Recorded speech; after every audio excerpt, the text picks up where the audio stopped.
Meski bebeknya terkenal enak, tapi sayang kebersihan restoran ini sangatlah buruk. Mulai dari abu rokok yang jatuh ke dalam kuah sup bebeknya, mencelupkan jari ke minuman pelanggan, pembersihan sumpit dengan lap meja, hingga pembersihan meja yang ala kadarnya. Tak sampai di situ, pelanggan juga marah besar lantaran ada kecoa di dalam mangkuk supnya. Walhasil dengan angkuhnya, pelanggan pun hendak menuntut restoran ini, karena ternyata pelanggan ini adalah inspektur kebersihan restoran. Merasa takut dituntut, Bos Hui pun nekat memakan kecoanya serta mengelak bahwa ini hanyalah buah jujub. Lepas itu, Bos Hui pun pamit ke belakang untuk kumur-kumur. Kemudian Mancoy menawarkan pestisida pada Bos Hui. Uniknya, Bos Hui benar-benar menggunakannya.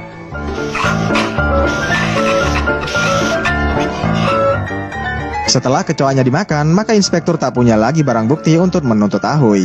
Akan tetapi, inspektur malah akan membawa saja mangkuk supnya sebagai barang buktinya. Beruntung, koki mereka bernama Apang ini menyiramkan minyak. Walhasil, barang buktinya pun jadi tumpah. Dan inspektur pun pergi. Di malam harinya, Mancoy dan Fei menggosipi bos mereka yang pelitnya bukan main. Akan tetapi, secara mengejutkan, Bos Hui mendatangi mereka guna memberikan amplop merah yang berisi uang bonus. Mereka sempat curiga jika nanti gaji mereka akan dipotong. Tapi langsung saja Bos Hui menyangkalnya. Sudah pasti, para pegawai pun berterima kasih. Namun, sebelum benar-benar pulang, Bos Hui bilang bahwa dia sudah tidak lagi menggunakan jasa pengangkut truk sampah. Jadi, para pegawainya disuruh membawa kantong sampah ini di setiap malamnya. Sudah barang tentu, mereka tak bisa menolaknya. Yang lebih miris lagi, ternyata amplop bonus itu hanya berisi 10 dolar Hong Kong, yang bila dirupiahkan kira-kira cuma 20.000 perak saja. Bos Hui sendiri punya seorang putra dan seorang istri bernama Tami. Tami tumben sekali bersikap ramah pada Bos Hui karena ternyata besok ibunya akan datang ke sini. Mendengar itu, Bos Hui langsung jadi tak bersemangat lantaran mertuanya itu sangatlah cerewet. Kemarahan Bos Hui bahkan dilampiaskan kepada putranya yang minta uang jajan. Bukannya diberi uang, Bos Hui malah mengungkit semua pengeluaran putranya, mulai dari listrik yang digunakan, air, serta SPP sekolahnya. Dan putra pun ditendangnya. Keesokan paginya, Ibu Fei bernama Nyonya Chan berkunjung untuk menemui Fei putranya. Adapun tujuan Nyonya Chan datang ke sini untuk menyuruh Fei mencuri resep rahasia bebek Bos Hui yang sangat lezat ini. Nyonya Chan memintanya segera karena Nyonya Chan akan menunggunya. Lantas mulai beraksilah Fei ke dapur untuk mencatat bumbu rahasianya. Beruntung karena Bos Hui sudah tahu, maka Bos Hui selalu menutupi dengan badannya saat mengambil bumbu-bumbu. Tak hanya itu, Bos Hui juga menghalanginya dengan bebek-bebek. Fei membalasnya dengan menggantungkan wajan, agar Fei bisa mengintip dari pantulannya. Mengetahui itu, Bos Hui menangkalnya dengan meletakkan kain lap. Kemudian Fei yang banyak akal menjawabnya dengan memanfaatkan cermin yang sudah terkoneksi dengan cermin atas. Awalnya Fei bisa mengintipnya, namun karena ada cahaya matahari yang masuk, maka pantulan sinarnya membuat Bos Hui menyadarinya. Walhasil, Bos Hui pun menangkalnya lagi. Dan persaingan pun berakhir. Usai dari dapur, Mancoy menunjukkan berita buruk pada Bos Hui bahwasanya pengusaha muda bernama Denny hendak membuka restoran cepat saji di seberang restoran mereka. Tapi Bos Hui sesumbar bahwa bebeknya jauh lebih enak ketimbang ayam bekunya mereka. Kebetulan sekali, Denny si pengusaha muda sedang berkunjung juga ke sana. Bos Hui kembali menghimbau pada pegawainya agar jangan mencemaskannya. Beberapa jam kemudian, ibu mertua tiba juga di restorannya Bos Hui. Mertua langsung naik ke atas untuk menemui Tami dan cucunya. Tak lama, Bos Hui menemui juga ibu mertuanya. Sesuai dengan yang dicemaskan Bos Hui, mertuanya ini memang sangatlah cerewet. Mertua selalu menyinyiri hal-hal kecil yang mengganggunya, seperti sofa yang tak empuk, TV yang masih hitam putih, pendingin ruangan yang masih menggunakan kipas, hingga kulkas lawas yang cuma punya satu pintu. Sementara itu, di restoran, para pegawai mulai muak dengan kepelitannya Bos Hui. Mereka ingin mengancam berhenti kerja jika Bos Hui tak menaikkan gaji mereka. Lalu, mereka bersepakat bahwa Mancoy lah yang pantas membicarakannya dengan Bos Hui di atas. Bos Hui sendiri sempat menguping obrolan mereka. Singkat kisah, Mancoy menemui Bos Hui di atas dan bilang ingin berbicara serius. Bos Hui mengira Mancoy ingin minta uang potong rambut. Lantas, Bos Hui menyuruh Mancoy duduk dan hendak mencukurnya. Nah, saat Mancoy dicukur inilah, Bos Hui mempengaruhinya agar jangan berhenti bekerja. Bos Hui menjanjikan saham restoran ini pada Mancoy serta pegawai lainnya. Usai dipengaruhi dengan rambut Gokunya, Mancoy membujuk kawan-kawannya agar jangan berhenti juga, karena Bos Hui menjanjikan mereka kepemilikan saham dari restoran ini. Weh, ini bikin saya jenuh ah? 唔好洗腦啊，洗頭咋？喂，靚唔靚啊？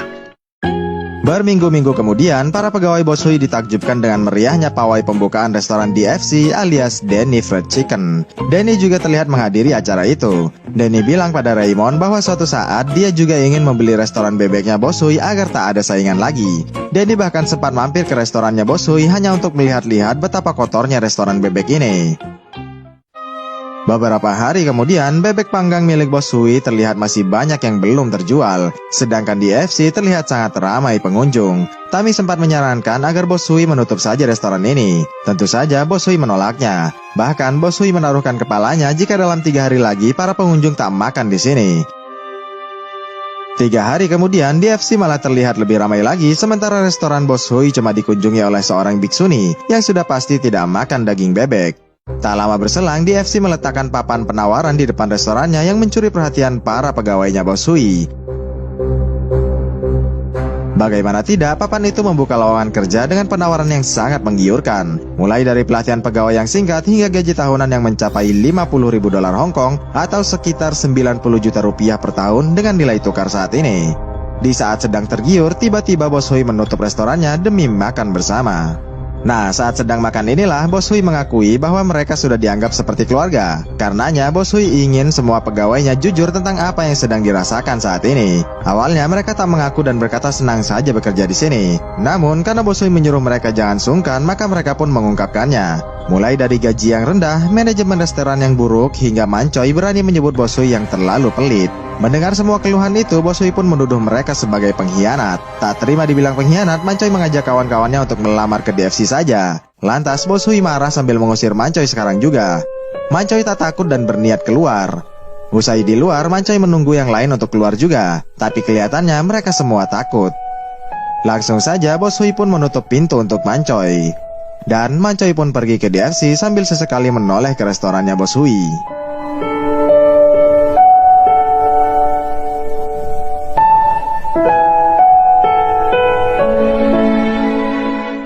Setelah mengusir Mancoy, Tammy menyuruh Bos Hui merayakan ulang tahun mertuanya di restoran mahal. Sebenarnya Bos Hui menolak karena suasana hatinya sedang jelek. Akan tetapi karena Tammy memaksa, maka apa boleh buat.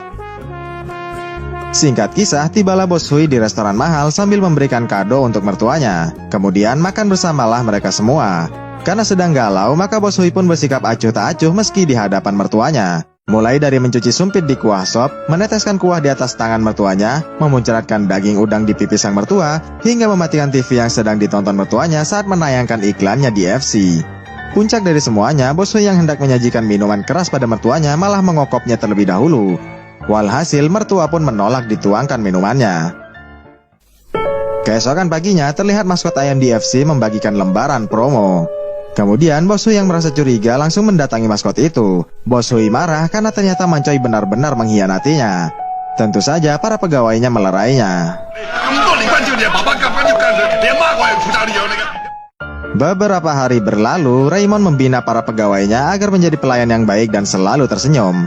Mula-mula Raymond memperagakannya kepada Mancoy. Raymond berperan jadi pembeli yang marah, sedangkan Mancoy jadi pelayan yang selalu tersenyum. Adapun prinsip pelayanan mereka adalah pembeli selalu benar. Walhasil pola latihannya pun jadi begini.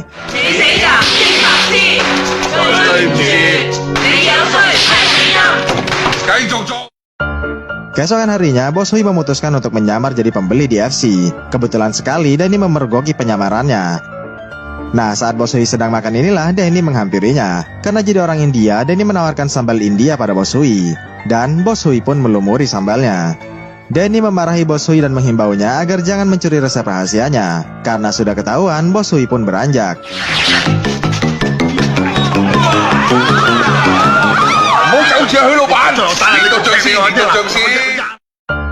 Keesokan harinya, Bos Hui menjadi maskot bebek dan menyebarkan kertas promonya. Sayangnya, bukannya dapat pelanggan, Bos Hui malah menakuti anak-anak. Kemudian, Bos Hui dan Mancoy saling berebut pelanggan keluarga. Karena sama-sama tak dapat pelanggan, maka Bos Hui pun mengejar Mancoy. Perkelahian mereka mendapat perhatian dari para pengguna jalan. Dari bawah, pegawainya meminta Bos Hui untuk berhenti. Karena tak tahan dipukuli, Mancoy pun turun dari sana.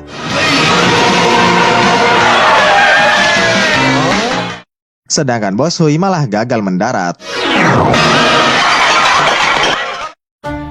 Usai kejadian itu, Tami menyarankan agar Bos Hui menutup saja restoran ini. Tapi Bos Hui menolak dan tetap ingin berjuang. Tak lama, Biksuni lewat di depan restoran mereka. Mereka mengira Biksuni akan makan di tempatnya. Tapi naas, Biksuni malah berpaling dan masuk ke DFC. Di lain sisi, Danny bilang akan pergi ke Makau dan menyuruh Raymond untuk menghancurkan restoran bebeknya Bos Hui. Danny memberi Raymond 2 pembantu, yaitu inspektur kebersihan dan jurnalis. Singkat kisah, saat sedang buang sampah, Mancoy melihat Raymond mengendap-endap. Ternyata Raymond berniat untuk melepaskan tikus-tikus got melalui atap restorannya Bos Hui. Tentu saja Mancoy mencegahnya. Tapi sial, Raymond bangkit melawan. Walhasil tikus-tikusnya pun lepas. Di waktu yang sama, inspektur datang melakukan pemeriksaan mendadak karena menerima laporan banyaknya tikus got di restoran ini. Inspektur bilang akan menutup restoran ini jika melihat ada tikus meski seekor saja. Tiba-tiba tikus got tadi turun saat inspektur sedang mengisi laporannya. Lantas Bos Hui menutupinya dengan mangkok. Nah, adegan ini pula lah yang diduga mengilhami Warkop DKI dalam filmnya di tahun 1994. Makin terlihat mirip saat semua pegawai menyembunyikan tikus menggunakan mangkok sambil menari-nari dengan alasan mengikuti senam aerobik. Inspektur sebenarnya sudah mau pergi, tapi karena mendengar suara decitan tikus, maka inspektur pun kembali untuk memeriksanya. Bos Hui sendiri malah mengajaknya bermain tebak-tebakan. Sialnya, inspektur menolak bermain dan pada akhirnya tikusnya pun ketahuan juga. Tentu saja inspektur bilang akan segera menutup restoran ini, kemudian berlalu pergi. Tak lama, para wartawan datang dan meliput restoran Bos Hui yang penuh dengan tikus itu. Mendengar keributan warga, Mancoy pun merasa bersalah. Keesokan harinya, Mancoy mendapati pelanggan yang marah karena daging ayamnya mentah. Lantas, si bule memaksa uangnya dikembalikan sambil mengucapkan kata rasis pada etnis Cina. Tentu saja, Mancoy tak terima dan meledek balik etnisnya si bule. Beruntung, Raymond datang melerai. Si bule mengadu bahwa Mancoy telah meledek kata-kata rasis padanya. Walhasil Raymond memarahi Mancoy serta memecatnya. Dan Mancoy pun melepaskan seragamnya.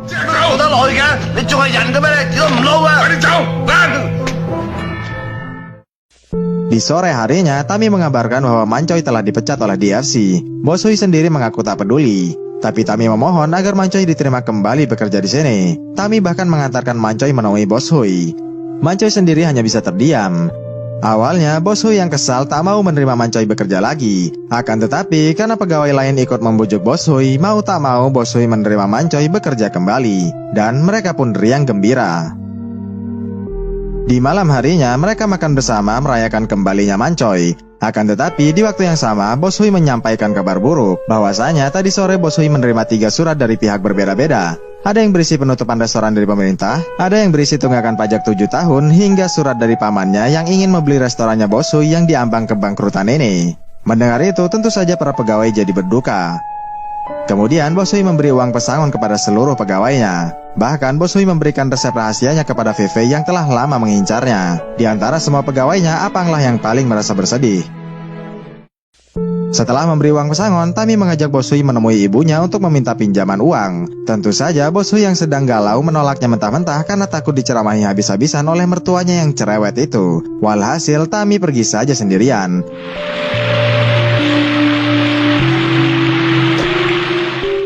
Sedangkan Bos Hui hanya bisa memandangi dan merundunginya dari atas.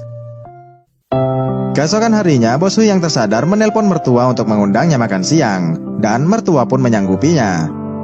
Singkat kisah, bertemulah Bos Hui dengan mertua. Adapun tujuannya adalah memohon agar mertua mau memodali lagi restorannya. Setelah menerima modal, Bos Hui dan semua pegawainya melakukan perombakan besar-besaran pada restorannya.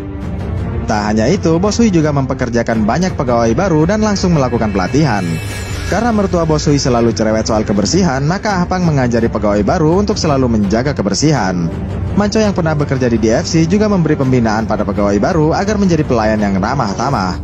Fei yang telah diwariskan resep bebek pun juga turut mengajarkan pegawai baru tentang cara menghafal resep. Fei mengutuk jika mereka nekat membocorkan resepnya, maka mereka akan mati mengenaskan. Intinya, semua pengalaman yang telah mereka lalui diajarkan sepenuhnya kepada pegawai barunya. Danny dan Raymond sendiri cukup terkejut dengan kebangkitan mereka. Untuk ukuran restoran baru, restoran Bos Hui ini terbilang punya banyak pengunjung. Bukan cuma fisiknya saja yang berubah, menu restoran ini juga sudah sangat beragam. Bahkan Raymond pun memesan makanan dari sana dan terlihat menikmatinya. Danny yang tak terima memutuskan untuk menjual bebek panggang saja besok. Karena tak bisa masak, maka Denny menggunakan komputer untuk merumuskan resep bebeknya. Walhasil, keesokan harinya, DFC mulai kehilangan para pelanggannya karena rasa bebek pelanggannya tidaklah nikmat. Sebaliknya, restoran Bos Hui mendapatkan banyak pemasukan. Di malam harinya, Denny menyuruh Raymond untuk membakar restorannya Bos Hui, sementara Denny akan pergi ke Makau. Tentu saja Raymond menolaknya karena selalu dijadikan tumbal. Raymond baru akan bersedia jika Denny mau membayarnya mahal. Sudah barang tentu Denny menolaknya karena memang Raymond banyak berutang budi padanya. Walhasil, Raymond pun menyerang Denny, hingga membuat minyak tanahnya tumpah. Celakanya, Denny yang hilaf tak sengaja membuang puntung rokoknya di atas minyak yang tumpah. Akibatnya, restoran mereka pun kebakar hebat.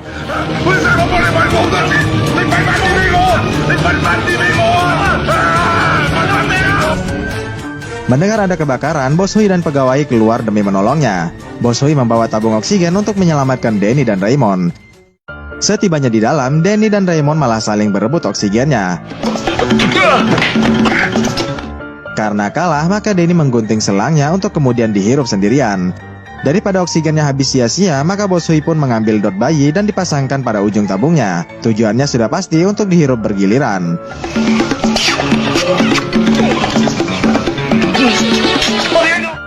Setelah mendapat asupan oksigen, Bos Hui pun membopong keluar mereka berdua. Dan mereka semua pun selamat. Keesokan harinya, Bos Hui diliput wartawan karena memenangkan piala pebisnis terbaik tahun ini. Bos Hui mengungkap bahwa kunci suksesnya hanyalah 3, yaitu bergerak, berkembang, serta disenangi. Dan film pun